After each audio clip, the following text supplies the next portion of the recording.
High friends, welcome to Sam's kitchen. Friends, कांद्याच्या पातीची फक्त तुम्ही भाजीच करता का? तर आजचा व्हिडिओ फार इम्पॉर्टंट आहे बरं का. आज आपण आहे ना कांद्याच्या पातीपासून आहे ना मस्तपैकी पोटभरीचं असं थालीपीठ करणार आहोत.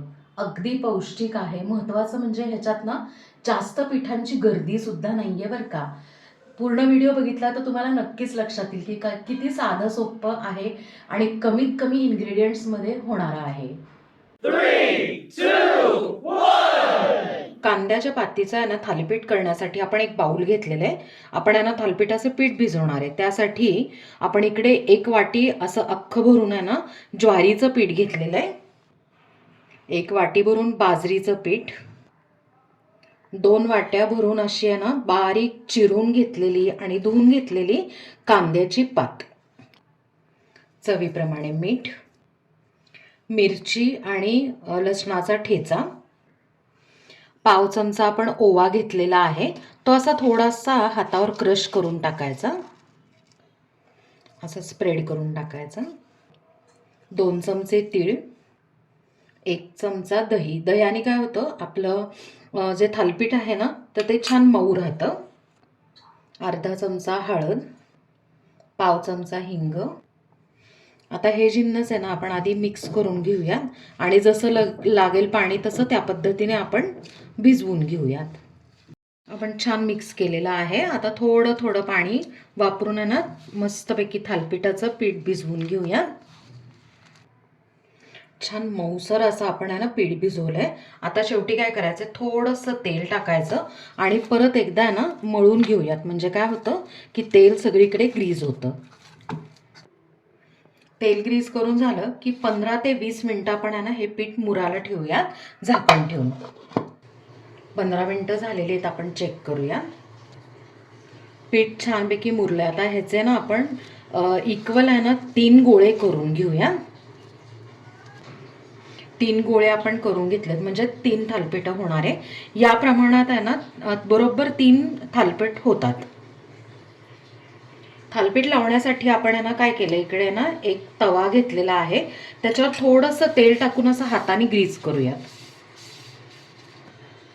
आता आपण जे गोळे बनवले होते ना तर त्यातला एक गोळा घेऊन यांच्यावर छान थापून घेऊयात. आता काही जणांना आहे ना थोडं जाडसर आवडतं, काही जणांना थोडंसं पातळ आवडतं. तर तुमच्या आवडीनुसार तुम्ही आहे ना त्या पद्धतीने ह्याच्यावर थापून घ्या. आता थालीपीठ थापताना ना बऱ्याच वेळा ना हाताला चिकटतं, तर त्यावेळेला ना एका वाटीत पाणी घेऊन थोडंसं हात त्यातनं बुडवला ना तर अजिबात चिटकत नाही. तर आपण आहे ना थालीपीठ छान थापून घेतलेले, थोडंसं पातळसर.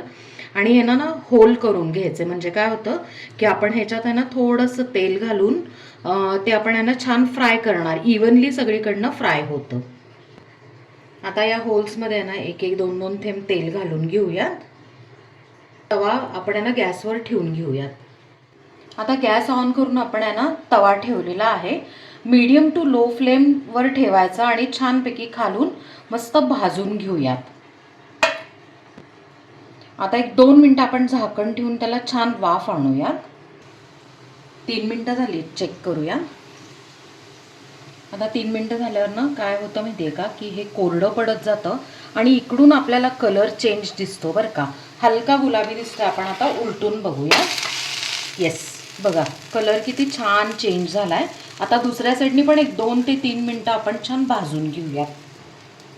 थालीपीठ आहे ना उलटून घेतलं ना की असं फक्त आहे ना दुसऱ्या साईडनी काय करायचं की फक्त थोडंसं असं प्रेस करायचं. म्हणजे काय होतं, दुसऱ्या साईडनी पण इव्हनली छान शेकलं जातं. 2 ते 3 मिनटं झालीत, आपण आहे ना उलटून बघूया. येस, मस्त असा कलर आलेला आहे. थालीपीठ करताना काळजी घ्यायची की जास्त वेळ तव्यावर ठेवायचं नाही, नाहीतर वातड होतं. आता हे थालीपीठ तयार आहे. आपण गॅस बंद करून गरमागरम थालीपीठ सर्व करूया.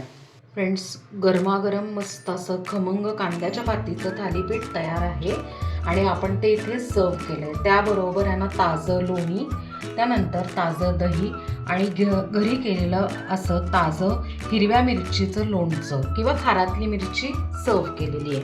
खारातली मिरचीचा व्हिडिओ आपण केलेला आहे, त्याची लिंक मी डिस्क्रिप्शनमध्ये देते, नक्की चेक करा. काय मंडळी, आलं ना लक्षात की कांद्याच्या पातीपासून थालीपीठ सुद्धा होऊ शकतं. बऱ्याच वेळा काय होतं माहिती आहे का, की आहे ना पोळी भाजीचा कंटाळा येतो. मग काहीतरी थोडासा असा वेगळा प्रकार केला ना, तर नक्कीच मुलांपासून मोठ्यांपर्यंत आवडण्यासारखा सुद्धा असतो.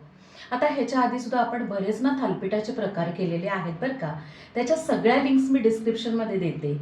तुम्ही बघितलं नसेल, केलं नसेल तर नक्की चेक करा आणि मला कमेंटमध्ये सांगा. आपल्या चॅनलला सबस्क्राईब करा, लाईक करा, शेअर करा आणि कमेंट करा. थँक्यू.